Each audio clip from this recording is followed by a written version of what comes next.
નવસારી વિજલપુર શહેર ભાજપ દ્વારા નવસારી કમલમ ખાતે નૂતન વર્ષ સ્નેહ મિલન સમારોહ ધારાસભ્ય રાકેશ દેસાઈની અધ્યક્ષતામાં યોજાયો હતો, જેમાં ધારાસભ્ય રાકેશ દેસાઈએ ઉપસ્થિત કાર્યકરોને સંબોધતા પ્રધાનમંત્રી નરેન્દ્ર મોદી દ્વારા કરવામાં આવેલા અંત્યોદય એટલે કે સમાજના અંતિમ વ્યક્તિ સુધી વિકાસ પહોંચાડવાના કાર્યોની વિસ્તૃત માહિતી આપી હતી। કાર્યક્રમમાં સ્વદેશી વસ્તુઓના વપરાશ પર ભાર મૂકવામાં આવ્યો હતો। ઉપસ્થિત સૌને સ્વદેશી વસ્તુઓની ખરીદી કરવાનો આગ્રહ કરવામાં આવ્યો હતો। રાષ્ટ્ર અને સ્થાનિક અર્થતંત્રને મજબૂત કરવાના ઉદ્દેશ સાથે તેમણે સૌને સાથે મળીને સ્વદેશી વસ્તુ ખરીદવા અંગેના શપથ લેવડાવ્યા હતા અને સૌને વોકલ ફોર લોકલ, હર ઘર સ્વદેશી, ઘર ઘર સ્વદેશીનો મંત્ર જીવનમાં અપનાવવા હાકલ કરી હતી। કાર્યક્રમમાં જિલ્લા ભાજપ પ્રમુખ ભુરાલાલ શાહ સહિત મોટી સંખ્યામાં કાર્યકરો ઉપસ્થિત રહ્યા હતા। આજે નવસારી મહાનગરપાલિકાની આત્મનિર્ભર સંકલ્પ અભિયાન હેઠળનો આજે નવસારી મહાનગરનો એક કાર્યક્રમ હતો।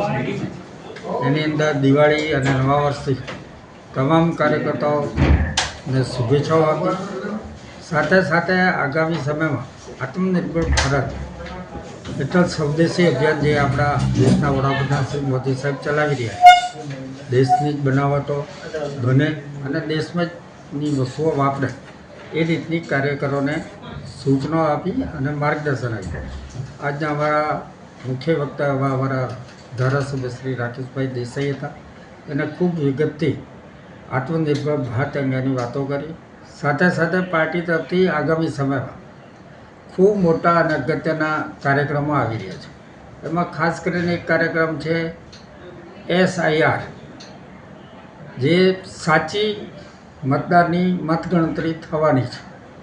તો આપના માધ્યમથી હું નવસારી જિલ્લાના તમામ નાગરિકોને જણાવવા માગું છું કે BLO 1 અને BLO 2 જ્યારે પણ આપની પાસે આવે અને જ્યારે તમારા ફોર્મ ભરવાના આવે તો ચોક્કસથી એ ફોર્મ ભરજો અને ચોક્કસથી એ ફોર્મ પાછા જમા કરાવવાનું ચૂકશો નહીં, કારણ કે એકવાર મતદાર યાદી પ્રસિદ્ધ થયા પછી ફરીવાર નામ સુધારવા માટે ખૂબ તકલીફ પડતી હોય, એટલે આજે ખાસ કરીને SIR માટે પણ અમારે કાર્યકર્તાઓને સૂચના આપી, એ પણ બધાને મદદરૂપ થશે। સાથે સાથે આપણા દેશના લોખંડી પુરુષ એવા સરદાર વલ્લભભાઈ પટેલની 150મી જન્મજયંતિને લઈને નવસારી જિલ્લામાં 4 વિધાનસભાની અંદર અલગ અલગ પદયાત્રાઓ નીકળવાની છે। અનેક રંગો શોભાયમાન રીતની અલગથી આ રથયાત્રાઓ થવાની છે, પદયાત્રાઓ યોજાવાની છે, તો એમાં પણ જોડાવા માટે સૂચના આપી છે। અને સાથે ભગવાન બિરસા મુંડાજી એમની પણ જ્યારે જન્મજયંતિ આવી રહી છે, તો એનું એક નવસારી જિલ્લામાં આદિવાસી જિલ્લો હોવાથી ગુજરાત સરકારના મુખ્યમંત્રી એવા શ્રી ભૂપેન્દ્રભાઈ પટેલ સાહેબની આગેવાની હેઠળ અને અમારા પ્રદેશના અધ્યક્ષ શ્રી જગદીશભાઈ પંચાલની આગેવાની હેઠળ ઉનાઈ ખાતેથી એક રથનું પ્રસ્થાન થવાનું છે। તે ઉમરગાંવ સુધી જઈને તમામ આદિવાસી વિસ્તારને સંપર્ક કરીને નવસારી જિલ્લામાં પણ પાછું એ રથ પરિસરનો છે, ત્યારે એના માટે સ્વાગતની અમે તડામાર તૈયારી કરવા માટે બી કાર્યકર્તાઓને સૂચના આપી છે અને નવા વર્ષના બધાને કાર્યકર્તાઓને શુભેચ્છા આપી, મોઢું મીઠું કરીને અમને બધાને ફરીવાર શુભેચ્છા આપી।